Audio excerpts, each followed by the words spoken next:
Hi, it's Dean Jackson. Welcome back to another episode of More Cheese, Less Whiskers. And I'm very excited about today's episode. I had a great conversation with Coran Woodmass from London. And Coran is a business broker specializing in FBA businesses. And if you don't know what that is, it's fulfillment by Amazon. And you'll find out when we start the episode. I didn't know what that meant either. So don't feel bad. FBA, fulfillment by Amazon.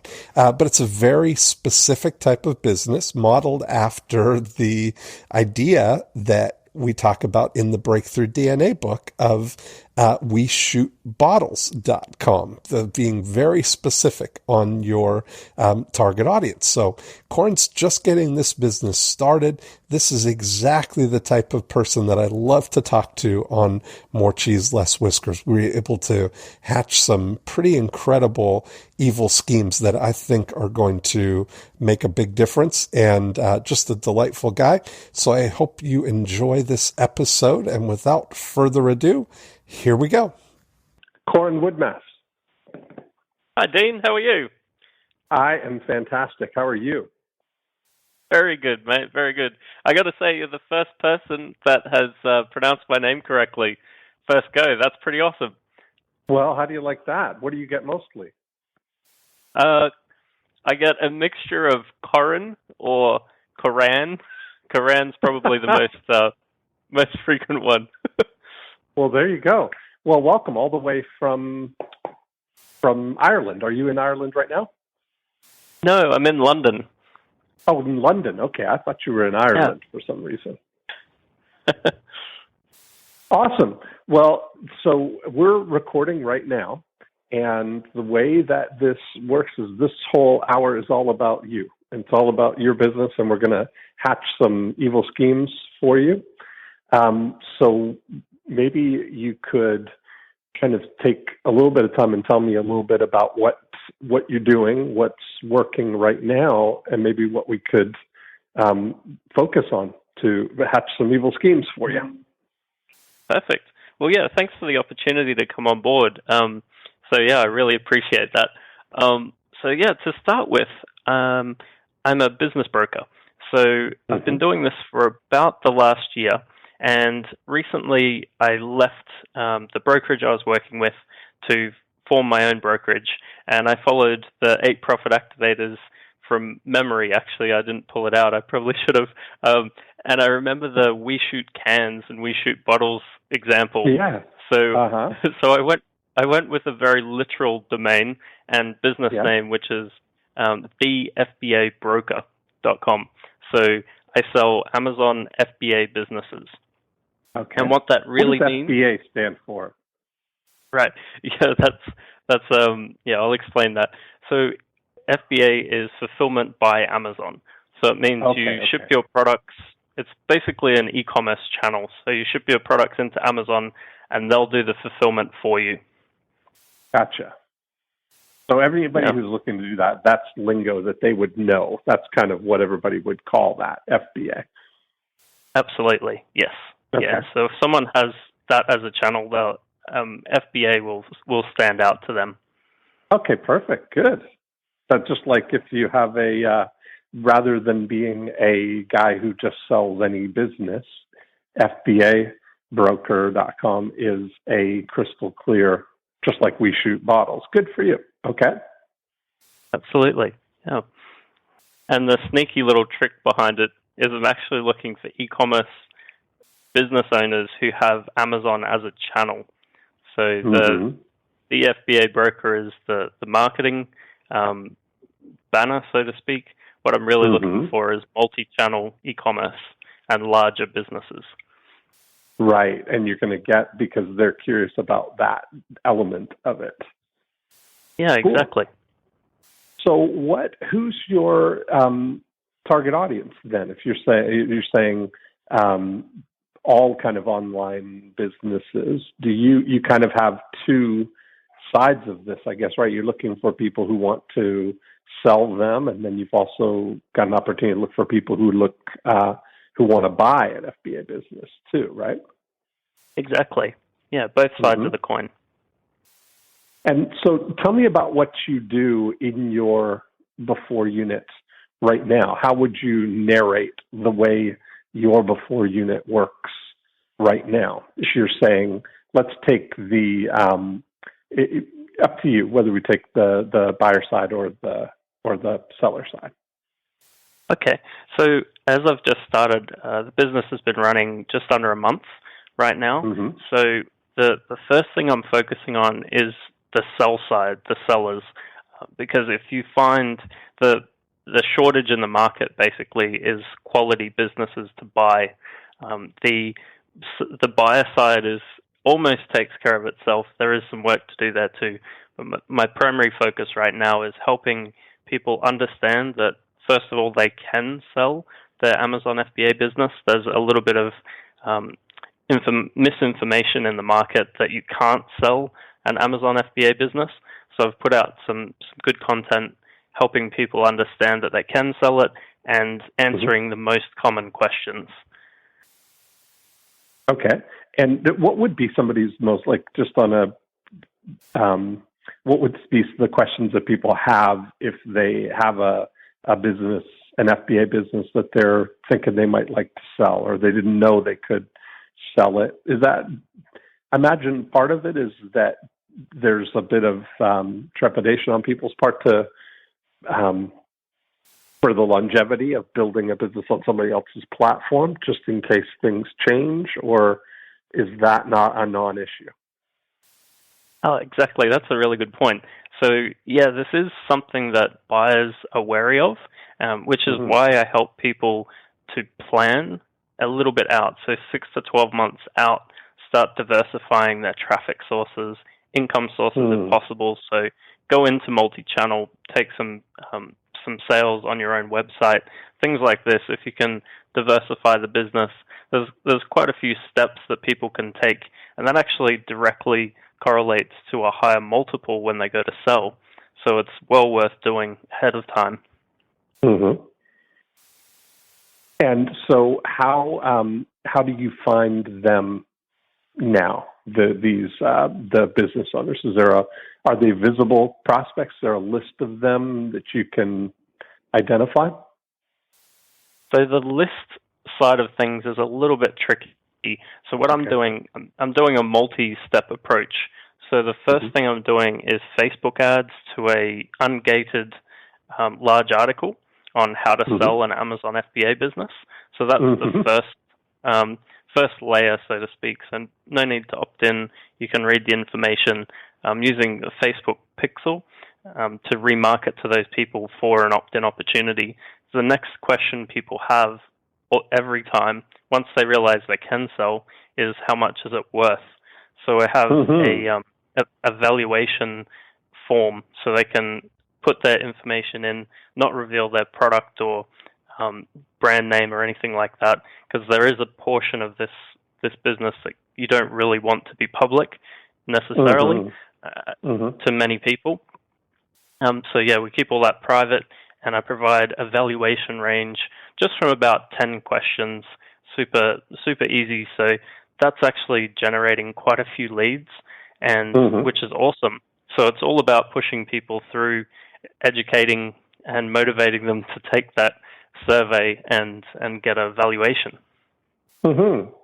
I got it. Okay. And I mean, I always love like these brokerage type of businesses because they're so similar to the real estate world, and it's really the same thing. You're looking for a buyer and you're looking for a seller, and you've got an opportunity to match them.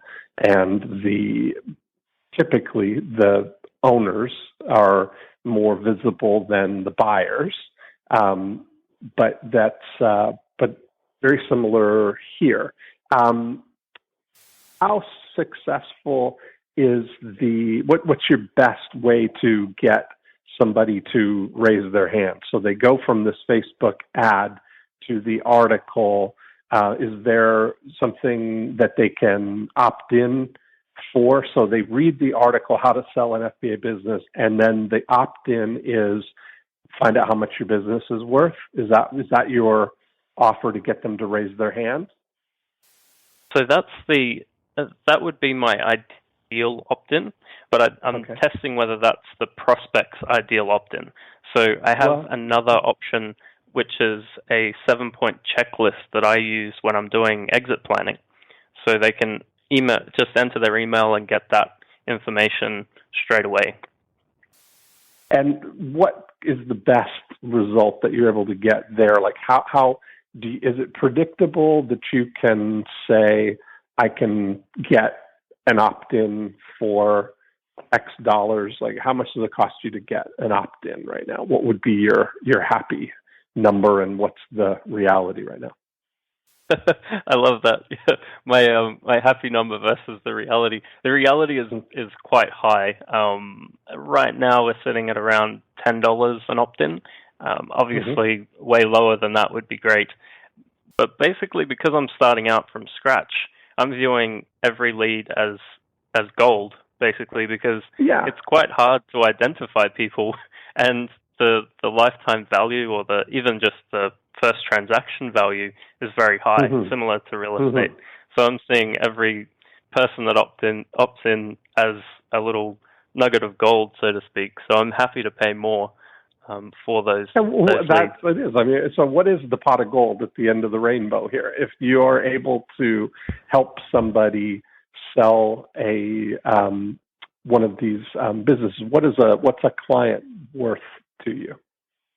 Sure. So my commission slides from 15% at the low end, under $500,000, and slides down from there as the deals get larger. So I had a call earlier today. That business is looking around the 4 million range to list. So that will be under the 10% mark there. Wow. The average deal. So that would be worth $400,000. Is that about right? A little bit less. Yeah, it's a little bit lower than that. But yeah. So quite a large commission possible. Yeah. Sure. And what is the average? Like, how many? You've been doing this just over a month. Have you been able to sell any yet, or what would you say would be the range? Sure. So over the last year, I've sold 4 FBA-specific businesses. Most of those were in Q1 this year, so before it was my own brokerage.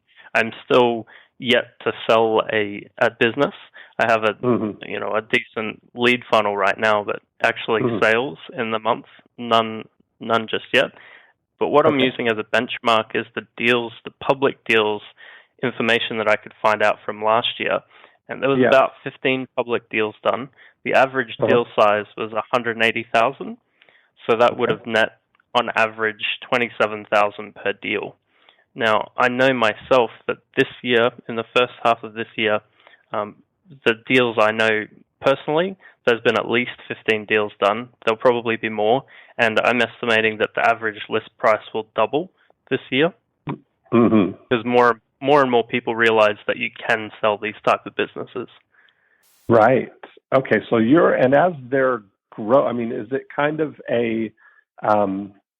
it's starting to thrive now, becoming more and more common? Absolutely. So I know that there's been a lot of buzz around Facebook, around Amazon businesses like this. So that you're expecting that this is going to continue to grow, that there'll be more and more of them, and it's kind of a viable long-term thing that Amazon is supporting? Or is it the kind of thing that people are, if you're in early, you kind of figure out the loopholes, and then Amazon's kind of struggling to close the loopholes to make it less advantageous as you go along? Or is it something that they're supporting and it's going to grow? That's a brilliant question. Often people in the internet marketing or online marketing world refer to organic SEO back in the day, where you could game Google and get your rankings up. There is an element of this within Amazon. What we're seeing, though, is there's a different mindset with Amazon, and obviously I'm not an Amazon employee, so I'm not speaking for them. This is just my personal opinion. Is their main their main goal is to sell products. So with Google, comparatively, it's about information. So in theory, the best information wins. On Amazon, it's the best product wins and the best sales page, basically. So if your product is good by reviews of real people and the conversion rate is there, Amazon will want to promote you. So if you create a good product and use the leverage that you have available within Amazon to help it rank legitimately, then it's a win-win. Amazon are taking a 15% commission of every sale to begin with, so they're motivated to help you sell. So it's definitely, the ecosystem is definitely set up to help Amazon sellers sell their product. Okay. And the ones who do best, are they selling their own products, or as an also ran in selling other branded products? Sure. So as far as just the selling side and making a decent amount of money from this type of business, it's all sorts. A lot of people, there was a pretty big course about 3-4 years ago that came out that explains the private label idea, where you slap a product, a label on a similar product and sell it. So there's a lot of people doing that. There's people prior to that are doing sort of retail arbitrage, where they'll see something at their local store that's cheap and then put it up on Amazon. These businesses aren't as easy to sell. The types of businesses, the private label is better than the retail arbitrage because it's actually your stock and your brand. The better version is where it is your own unique product in some way. If it's a supplement, it's your own formulation. If it's a product, you've designed something a little bit different and it's unique to you and your brand. That's the type of business that's I see having more longevity.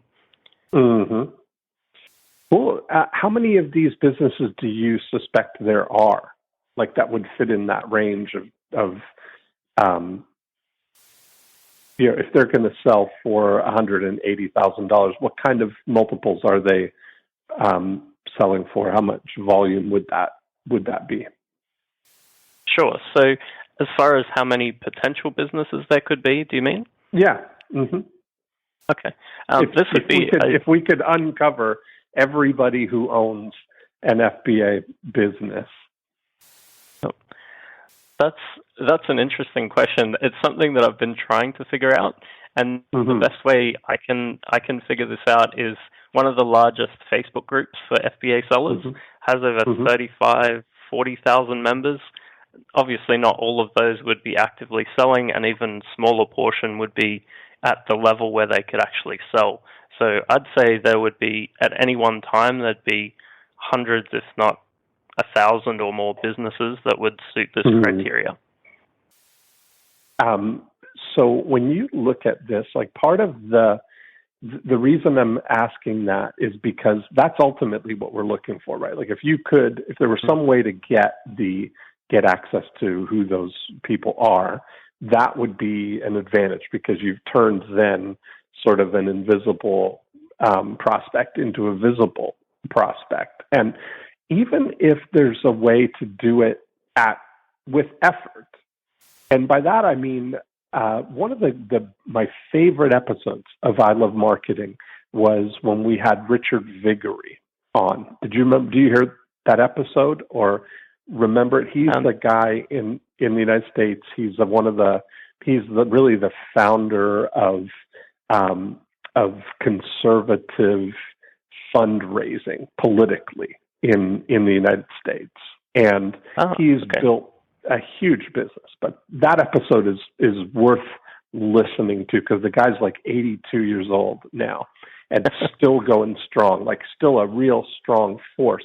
But one of the things that he talked about was he started his business in the 60s, 1962, 64, something like that, when there was a new rule passed that anybody who donated more than $100 to any political campaign had to be registered. That donation had to be registered.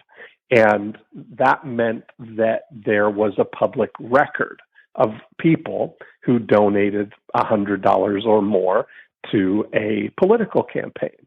And so he went into wherever the records of congressional records where they keep all of this information, and he found the list of people who had donated $100 to the conservative candidate who was running in the presidential campaign. And there were, I think he said something like 12,000 of them. 12,000 people had donated $100 or more.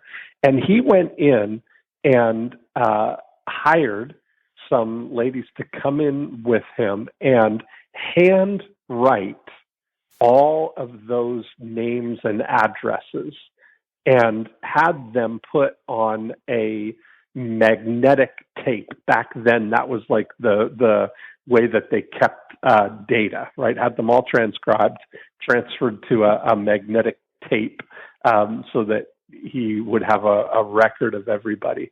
And that was the beginning of his empire, and so I thought about as you're describing this, it's kind of an emerging thing. And I just think it's so on trend that the back end of stuff, fulfillment and distribution and cloud services and all those things. I mean, Amazon is definitely on the way like that. And I'm thinking out loud that even if there was a way to identify through Amazon, even by just doing manual searching to find the most popular businesses that are selling on Amazon in the most popular categories. You could probably, somebody who's got a business that's doing a large volume would probably be pretty, they'd have some kind of a footprint on Amazon, wouldn't they? Yeah, absolutely. Yeah, definitely. Okay.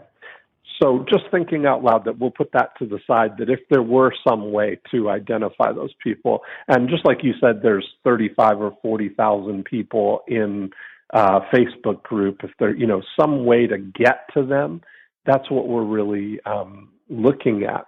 Now, as it emerges, where are the public records of these sales kept? Like you said, in 2015, there were 15 businesses that sold, and that this year already in first quarter, there's been 15 that would be of note. Where sure. So most of that is coming from public information. So a lot of the brokers and marketplaces publish their numbers, and some of them publish even what things are selling for. As far as I'm aware, there isn't a central repository, which would be awesome if there was. Well, there's my point, is what if you were the central repository? See, this is exactly where I was going with that, is what if you were that central repository, that you became that part? One of the very best strategies and the biggest distinctions that I make is isolating the profit activators and not just thinking about it as one thing, as a funnel, not just thinking about it as the before unit, which it is, but the before unit is made up of 4 very distinct pillars, right? So you've got profit activator 1, which was identifying who they are. So you know who they are to define them, but you can't really, there's not a reliable way to find them. Not like in the last episode, I talked with Kenny McCarthy, who's a real estate broker in Cape Ann, and his target audience were waterfront homeowners on Cape Ann, and there's just about 1,000 of them. So they're visible prospects. These are the waterfront homes, and these are the people that own them. We do that same thing with any, lakefront homeowners here in Winter Haven. If your target audience are the people who own FBA businesses, and there's no really easy way to identify who those are because it's sort of an emerging category. But if it's going to be a long-term thing, if it's going to be a really great way, there's nothing stopping you from being the repository that you wish existed.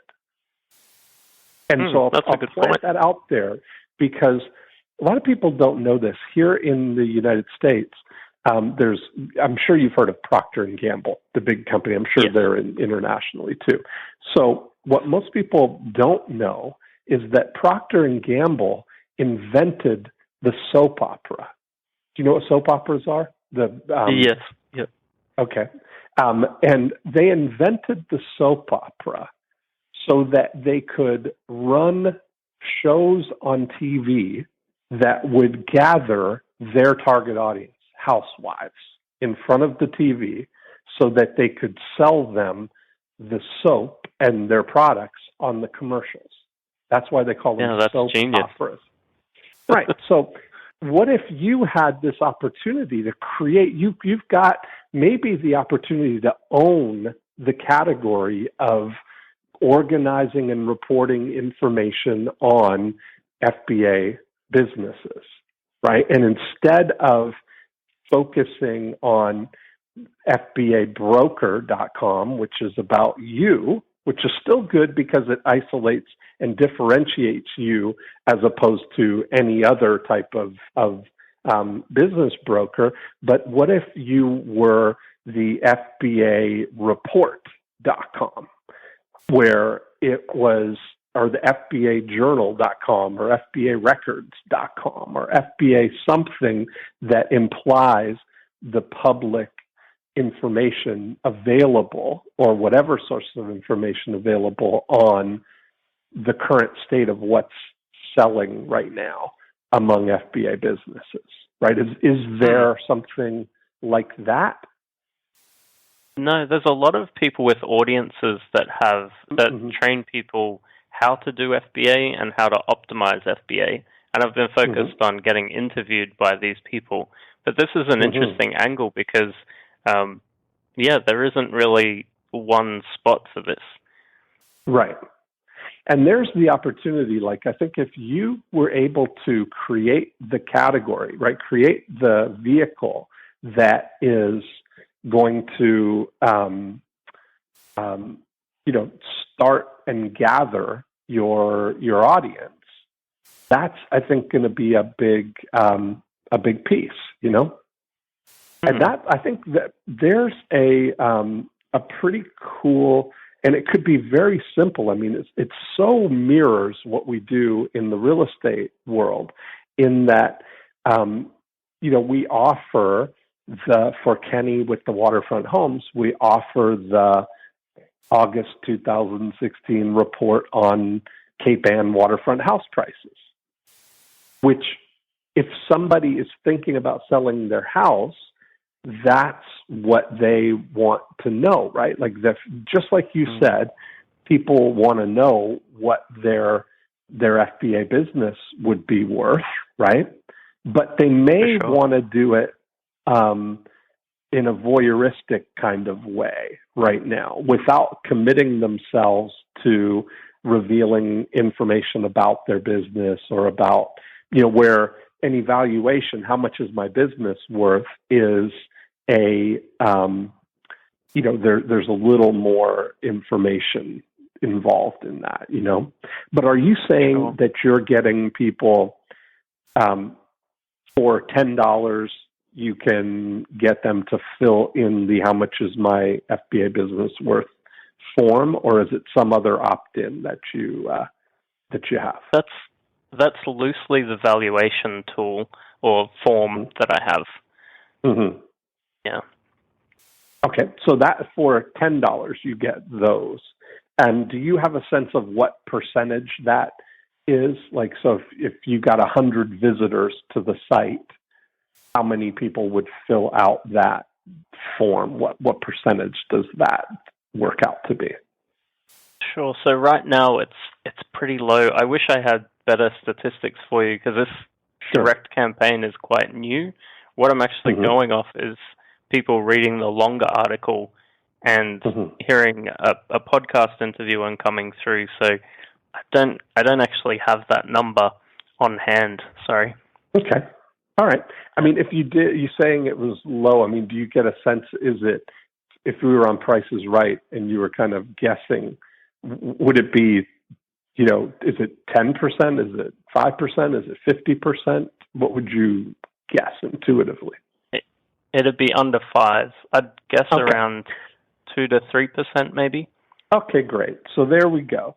So right away, if we could get that up to 20 to 25%, that would be a win on a lot of levels, right? You're getting visitors, but you're getting that ask is a little bit of a leap, right? That's like that's the equivalent of tell me all the information about your house and I'll tell you how much it's worth. Like if people had to fill out a form with 10 pieces of information about their house, that seems like I'm sort of committing to something. It's more effort than I may want to put in, and it's more I'm more reluctant to do something like that.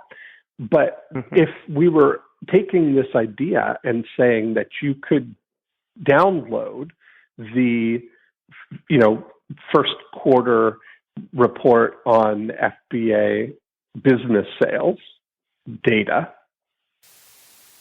that is like where I get to see what all the other businesses are selling for. That's kind of that I get to do without revealing that I'm looking to sell my business. You know what I mean? It's kind of like I get the data, the market data that I want, without having to commit to revealing information about my business right now.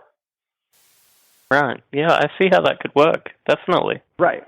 So another example, I do these breakthrough blueprint events where I come to London. I've been to London 5 times now, and I've had a financial advisor who's come to 4 of the 5 events I've done in London. And at the very first event, one of the things that we focused on was his website and the offers that he was making. And essentially, the offer initially was, let me show you how to maximize your retirement savings, or here's some strategies to maximize your returns, essentially offering advice or offering something of an opinion-based type of offer. And we switched to offering a free report so we would do the August 2016 report on UK annuity yields, which is market data, right? Like most people, when they retire, get their pension, and they get it in a lump sum and are in control of now managing it. And a lot of them choose to just put it in annuities. So if that's the way it's going, and I'm going to be doing that, then it might make sense. It would be an advantage to me if I knew which annuities get the highest yield. So if we rank it in a way of saying these are the top ranking UK annuity yields and the current data this month, that is going to be something that would feel like a shortcut. It would make me the smartest investor ever. If I'm going to put my money in an annuity and I have access to these are the highest yielding annuities, I get the list, I look at the top, there's number 1, I'll put my money in there, done. I'm the smartest investor there is, right? But because I have access to the market data. Now, if I'm thinking about selling my lakefront house here in Winter Haven, rather than invite a real estate agent over to tell me how much my house is worth initially, revealing that I'm thinking about selling, if I'm not really yet thinking about selling, compare that with offering a report the August 2016 report on Winter Haven lakefront house prices, that sounds like I'm going to get to voyeur in on what are all the lakefront houses selling for. And that's going to give me an idea of what my business or my lakefront house might be worth. So it'd be the same thing here, where if we're offering somebody the report on FBA business sales, yeah, that sounds like something. If I own an FBA business and I'm thinking about some point selling my FBA business, that seems like something that I would want to have. Absolutely. Yeah, I agree. Right. So I would look at, kind of cornering that market where you've got the opportunity now to create something, that nobody else can have, kind of thing. Nobody's doing it. And so why not you be the aggregator of all of that information, to be the one source where, it's like somebody, it's like you take that model, it's like the Nielsen ratings for television here in the United States. They monitor all the TV watching and they've got all the access to the reports. Somebody is going to be the de facto source of that information, right? Exactly. And it might as well be really you, cool because idea.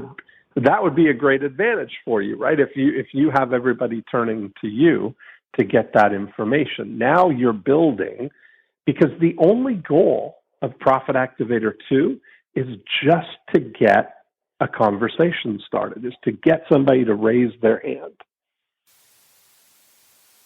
Now, exactly. In Profit Activator 3, now it's about educating and motivating, right? Knowing that most of the time it's not an impulsive thing that somebody's going to wake up one day and think that they could just all of a sudden sell their FBA business.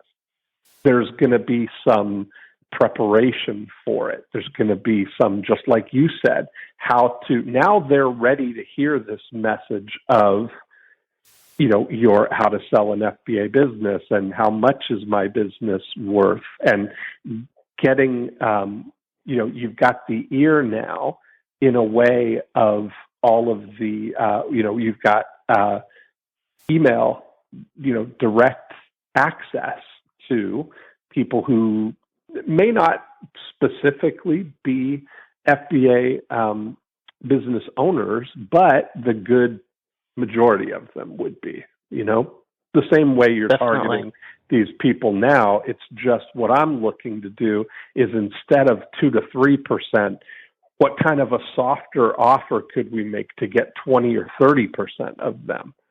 And I mean, when you're offering just valuable information, I mean, I run Facebook ads and print magazines. There's a big magazine, Success Magazine, here in the States, and we'll get 60 to 70% opt-in by offering a book,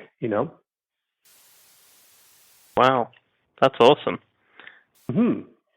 So I think that, looking at creating that data that somebody would be, without having to commit themselves to saying, I'm thinking of selling my FBA business, what would be valuable for you is to get a list of people who are interested in knowing what these FBA businesses are selling for, Absolutely. Wow, that's really cool. So that now you've got, that would, I think, no matter what kind of access to data do you have right now that you'd be able to put together a report like that? I'd have to reach out to brokers individually and get them to share that information, which some of them may be a little bit resistant to do. So yeah, I'd have to, yeah, that would be interesting. A couple of them, but say do you 50% think of the that, market I could get. I was just going to say, but do you think that those brokers might be more willing to share if that was in turn going to give them then access to what everybody else is doing? Yes.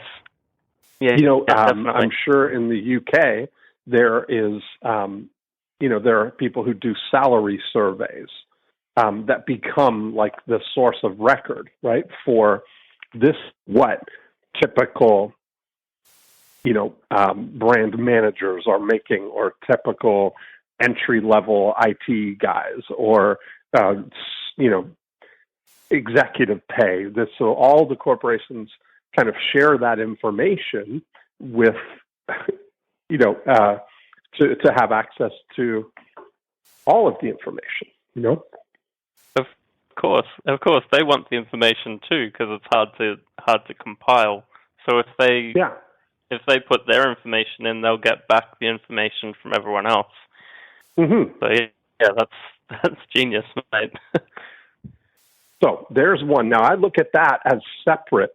I would even look at that as a separate business from your brokering business, because it's not, that data is going to be valuable. That list is going to be valuable.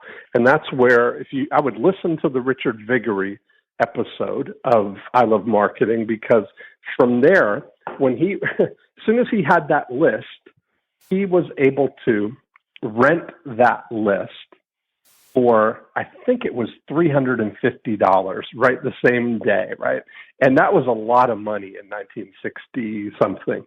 And he realized at that moment, like, it was really great to hear him tell that story. And he closed the office, took everybody out for lunch, and he knew that he was on to something there because nobody else had figured it out. And then he went on to go, and through this public records, he would go and at the state level, or for every state election, they would go to all the courthouses, all the county records or state records, and get the lists of people who donated for the governor campaigns or Congress campaigns, all people who were supporting the conservative candidates. And he has now, still to this day, the biggest database of conservative supporters, and he was able to build a whole direct mail empire around that. That's amazing. Right. So you may be on the cusp of something, right? Like if that's a business that is a category that's going to continue to grow, which I believe it is. I mean, Amazon is just continuing to grow and grow and grow. Strategic outsourcing, and especially of infrastructure and all that stuff is continuing to grow. People tapping into that FBA ecosystem is only going to continue to grow. It just makes sense that there's going to be more and more of those businesses, and I think you might have an opportunity to be a really, be the leader in that, in gathering that data. Well, yeah, this lead I was talking to earlier today, he said something that was interesting. He said over the last 5 years, he's been in e-commerce for over 10 years, and in the last 3 to 5 years, he was finding it difficult to compete with Amazon and Google, so he started selling on Amazon more and more. So focusing more on their channel than their own channel, and the sales well outweigh their e-commerce sales through Amazon. So yeah, that's correct. A lot of people will be shifting or coming across to Amazon that are also having a more off Amazon business or an e-commerce business. Right. Perfect. Now, then in Profit Activator 3, I think just doing that, even with the limited thing that you have right now, if there's only 15 businesses that you know of that sold last year, that's the whatever data you have. It doesn't have to be big. It is what it is, right? This is what you know, just to give people a general idea. That's going to be a good place to start. And I think that just offering that's going to bump up from 2 to 3%. I'd love to see you get in that 20 to 30% range, and that would make a big difference because your cost for opt-in would come down tremendously. Now, definitely, in Profit Activator 3, the asset that you're building is this list of people who you have their name and their email address as a potential FBA business owner. So your list of FBA business owners is the Profit Activator 3 asset that you'll have. How many of them do you have right now? How many opt-ins have you had in the last month or however long you've been doing this? Sure. So the opt-ins, it's small. It's around 15 to 20. So it's a very small sample size. Okay. And yeah, so I get it because you're just kind of starting out here. And then you haven't been doing it long enough to know what the gestation period is on how long somebody is going to take before they actually decide to sell. How many? What's your process right now in Profit Activator 3 to engage with the people who fill out that "how much is my business worth" form right now? How many of them are you able to engage in a dialogue with? Sure. So about 10 to 12%. In that range, I've had conversations with about 6 people so far, whether it be via email and probably 3 or 4 actual phone calls with people so far. And what have quite you noticed? High once they actually get in. Sure, absolutely. And the thing is that you're kind of most excited about it because it's small and you're giving them sort of personal attention and they're interested to have that conversation. What have you noticed in the conversations that you've had? Sure. So are they thinking about selling, and are they businesses that are the size that you need? And absolutely, for the most part, the leads I've got directly and through the website are larger businesses because of the content and the way I've written it. I've geared it more towards the type of businesses that the buyers I already have are looking for. So I'm trying to filter people out. Maybe too early. Maybe now we're talking about this, I think maybe too early, but I am trying to filter people out and make sure that the right type of businesses are coming through. But the next step is helpful Amazon sales information. So my wife actually does an FBA newsletter each week, and I'm starting to send that out to people, which is just Amazon seller information, like what's happening in Amazon, what's changing, that type of thing. That's perfect. That's a great vehicle, right? So whatever you've got is part of it in Profit Activator 3 is about bridging this gap of identifying the people who want to do something right now and the people who are going to do something later, and that whole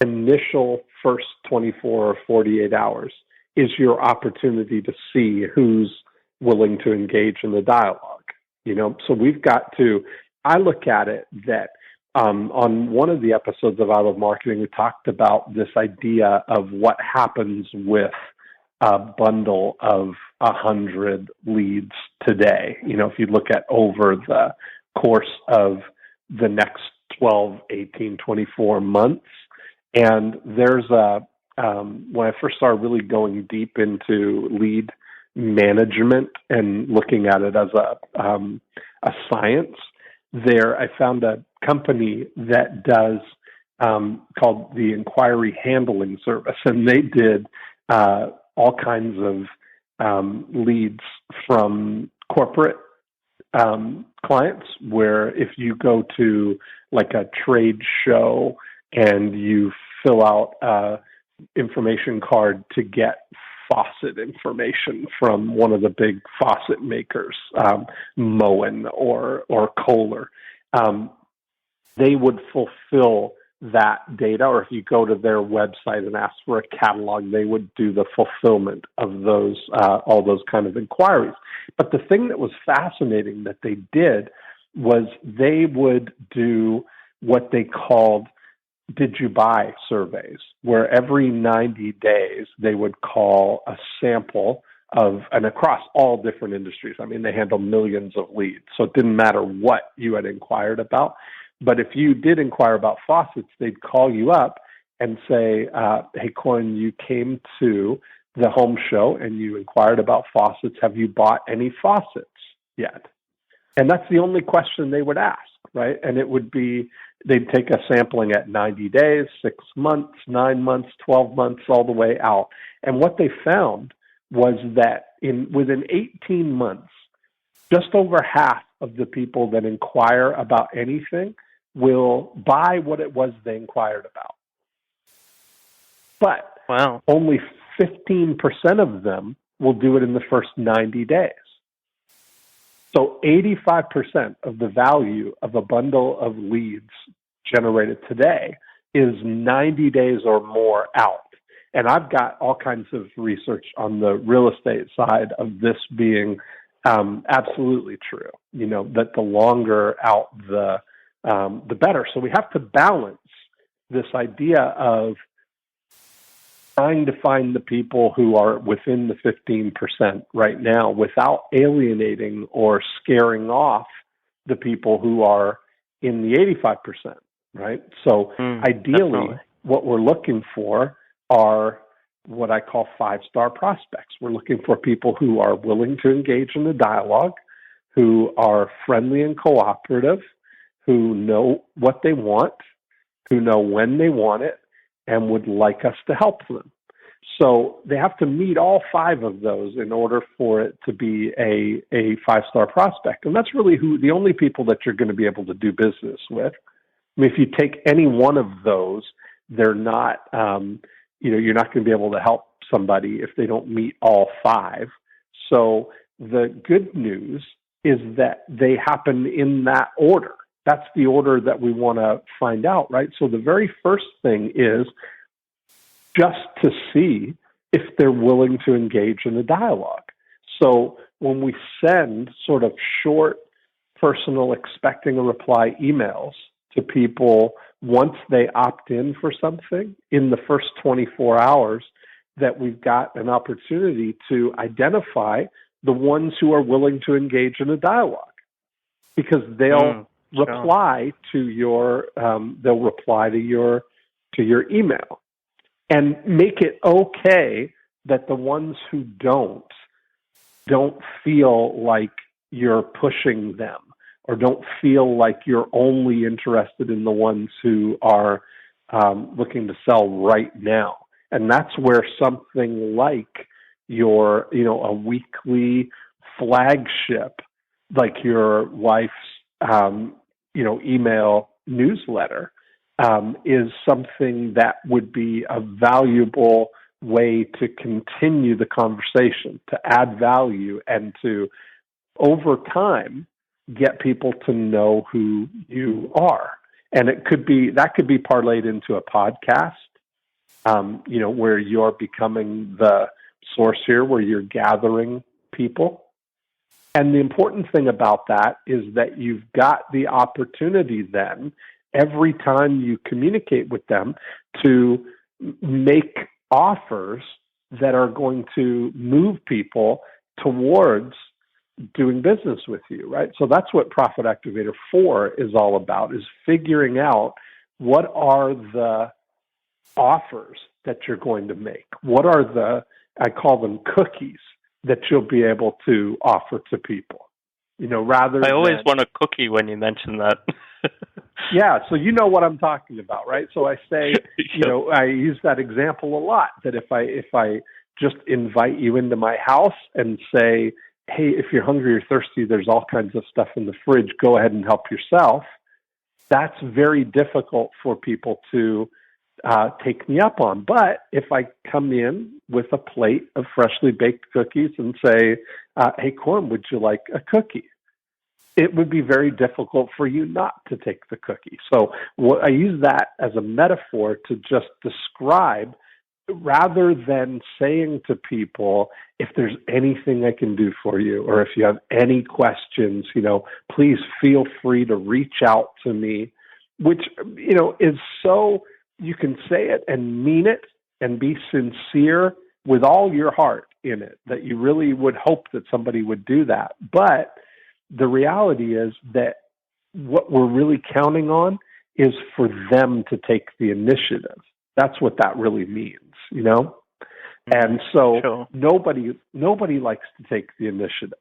People are silently begging to be led. So if somebody downloads this report on FBA business sales data, or prices, or whatever you decide to name it, but that's the tone that we're looking for, right? The August 2016 report on FBA sales data, that sounds for all the world like that's the source of the information, right? Just pure market data without somebody trying to convince me of anything or filter it in any way. As soon as they ask for that, we know that some of them are going to want to know what to do they want to know what their business is worth right now. And that would be the next step, right? Is how much is my business worth? That form. And I think that what you're going to find is that the 2 to 3% people right now who are filling out that form are a subset of the 20 or 30% of the people who want the information about what all the other businesses are selling for, just to get the lay of the land, and offering it as the next step is going to increase the number of people that will fill it up, because now you've got kind of commitment and consistency on your side, right? If I asked for this information about the market data, and I do own one of those, an FBA business, it just makes sense. The next step might be to, find out how much my business is worth specifically. Another cookie that you may be able to offer might be something, like on the real estate side, the 3 cookies that we offer, we know that somebody's either going to want to know what their house is worth, they're going to want to know what to do to fix it up before they sell it so they get the most money, or they may want to just, if you had a buyer, they would consider selling, right? And I think that those 3 things are going to transfer almost directly to what you're doing, right? People find out how much your FBA business is worth. That's one of those cookies. You were talking about what you actually do with people if you can start them 6 months or 8 months ahead of time to what they can do to add on or supplement or prepare their business to be sold for the best price, right? How to make your business as attractive to buyers as possible would be kind of the equivalent of our room-by-room review that we do for home sellers. Exactly. And then the same kind of thing is we may be able to sell your business in as little as 24 hours without even putting it on the market, as part of our silent market. And that's what we call what we do on the real estate side. We've got the silent market where if somebody wants to know, somebody would sell if I had a buyer for their business, for their house, it'd be the same thing. If somebody would sell if you had a buyer for their business, it might make sense then for them to tell you about their business, right? Like all three of those paths lead to the same thing, right? Yeah. Where we're in a conversation with them. That's all we're offering, but we're coming at it with three different appeals. Like if somebody says, "I'd like to get a pinpoint price analysis," perfect. Let me pop by. I'll take a look at your house, give you an idea of what it would sell for today based on all the other homes that are for sale in the market. Or if somebody says, "I'd like to get the room-by-room review," we'll say, perfect, let me pop by. We'll take a look at your house. I'll go through it from the curb to the closets. I'll point out all the best things you can do to maximize the sale price. Or if they say, well, do you have a buyer? Or if you had a buyer, I might sell. To be perfect, let me pop by. I'll take a look at your house. We can see what you've got and if it might fit one of the buyers that we're working with right now. But no matter what, it all ends up with let me pop by. And with you, it might be perfect. Let's get on the phone and you can tell me about your business. Absolutely. And then you use, I'm guessing with the real estate side, you use the same process, the same sales process really once you get in the door. Is that correct? Yeah, exactly. I mean, Excellent. if I had you, and this is the way that you want to think about your before unit, okay? Is we want to treat your before unit as a separate business. If it was a supplier to your during unit. Your during unit is helping people buy and sell FBA businesses, right?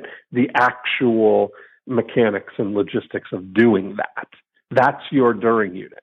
And I'm quite confident that if I were able to deliver to you somebody who said, I've got an FBA business that I'd like to sell, that you could take it from there, don't you think? Absolutely, yeah. Yeah. So that's what we're looking for, is just to make your before unit that deliverer, that supplier of those people. I've never thought about it like that. The before unit is a supplier of leads or people that are ready to buy or sell. Wow. That's the way I look at it. That's why I separate them, right? Like we want to separate your before unit as a separate business.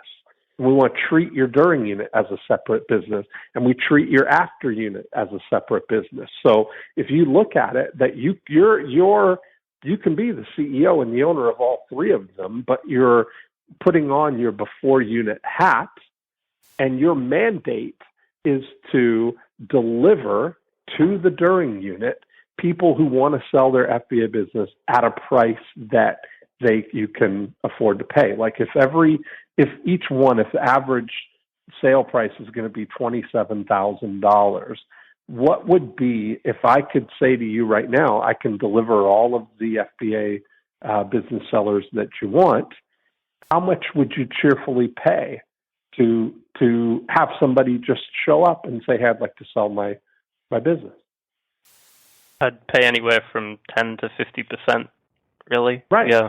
And there you go. So that's your mandate now for your before unit, is you're starting to say, if you look at, let's say, even a third of that, just for round numbers, right? If you say, $8,000 or $9,000 that you would pay for that, right? Sure. That gives you a good benchmark.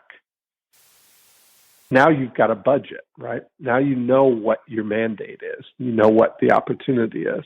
And while you're figuring it out, a lot of this you've got to look at the numbers, and you got to see, get some baseline metrics to know that, okay, right now I'm predictably getting people for $10, and I'm converting about 2 to 3%. But if I could change this offer in Profit Activator 2, I can get that up to 20 or 25%, get my cost down to $1 or $2 per opt-in, and that makes a bundle of 100 of these leads worth $200 to $300. And what's the 2-year value of those? You got a very it would be massive. Yeah, you got a very predictable opportunity there. So what did you? How did you hear all of this? We're coming up. We just got a few minutes for you to kind of recap what you got from that, and maybe if there's anything I can clarify for you. Sure. Well, I think the biggest takeaway was to treat, as we just mentioned, treat the units as if they're a separate business.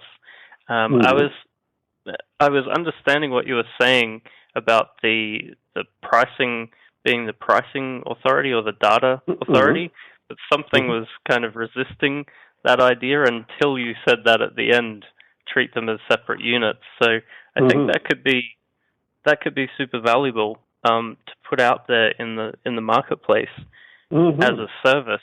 I also liked the idea of monthly, even though the data won't necessarily change all that much month to month because there aren't a massive amount of deals. It makes it seem more interesting if I was looking for that. Absolutely. And you can give the last 12 months. I mean, you can have a rolling, this is what's happened in the last 12 months, but we update it every month. Yeah, exactly. That sort of put those few concepts together. So I think that, thinking in the mind of the prospect and really going deep, obviously as a third party, you're outside of the problem or the niche. So it's great to get that feedback from you, just to see that from a different angle. Yeah, that's amazing. My mind is blown. That's awesome. Cool. And then you've got do you think that in Profit Activator 3, expanding out on your, the weekly email that you're doing, could you see yourself perhaps doing a podcast on that where you're, highlighting other FBA businesses and highlighting sales data and all of those kind of things, being the podcast that all the FBA business owners would love to listen to? Is there a podcast like that? Not specifically. So the updated information that we're doing in this newsletter, or my wife is doing, I shouldn't take credit for it. She put this together because she couldn't find it. So I think piggybacking on that list, her email list is growing organically. We've kind of modeled Peter Diamandis' abundance emails that he sends out each week.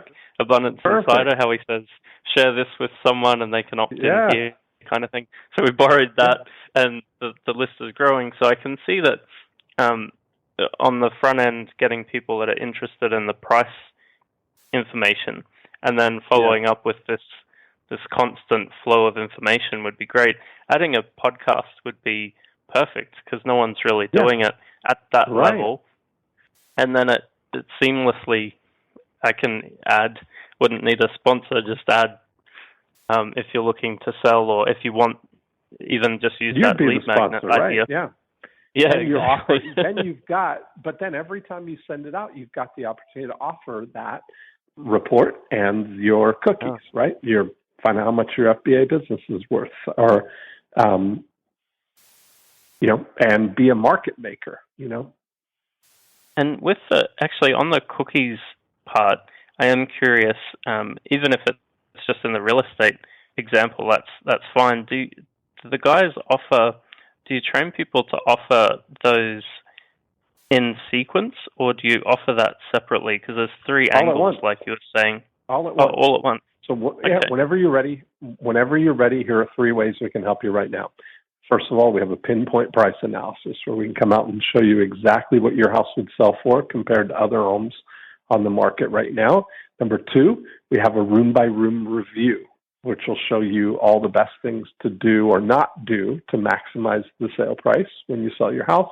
Or three, we may be able to sell your house in as little as 24 hours without even putting it on the market as part of our silent market.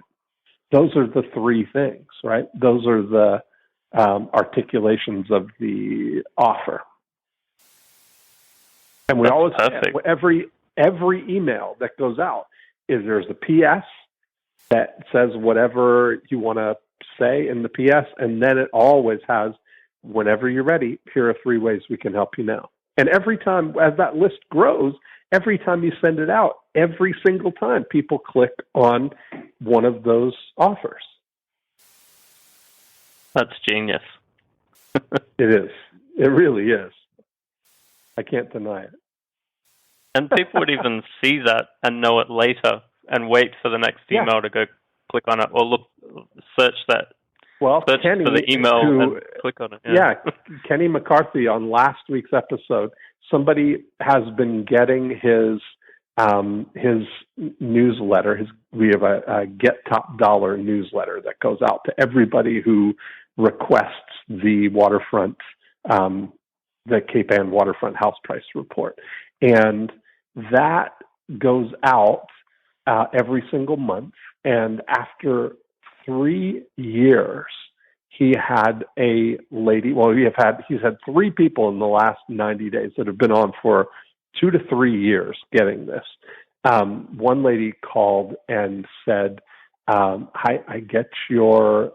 She called it paperwork. I get your paperwork every month, and she was had a bit of an accent, a foreign lady. I get your paperwork every month, and I'm interested in finding out about your silent market. So please give me a call. And that was, after 3 years of every single month getting this and never having had any other conversation with her.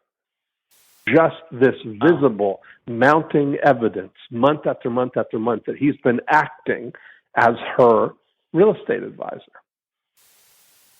Wow, that's and she's brilliant. Got a $4 million house, so these guys they're all $1 million plus homes. So one was 4 million, one was 2.8, one was just over $1 million in the last 90 days. So it all adds up, Yeah, absolutely. Wow, that's genius, mate. I've definitely got some work to do, but this is brilliant. Absolutely awesome. Brilliant. Well, I'm glad that you could come on. This is exactly what this podcast is about.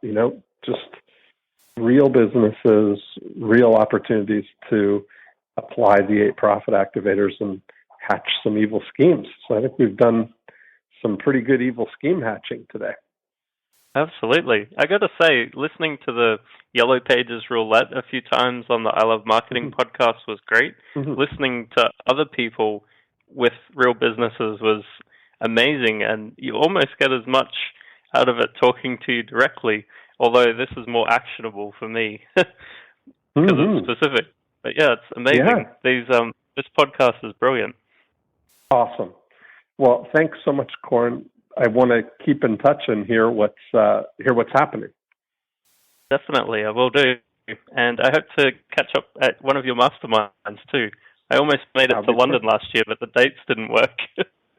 Well, I'm in London at the end of June next year, same time. Oh, perfect! It's in summer. That would work well. I'll be back here by then. Perfect. Awesome. Great. Well, thanks again, Dean. Coran. Cheers, mate. And there we have it.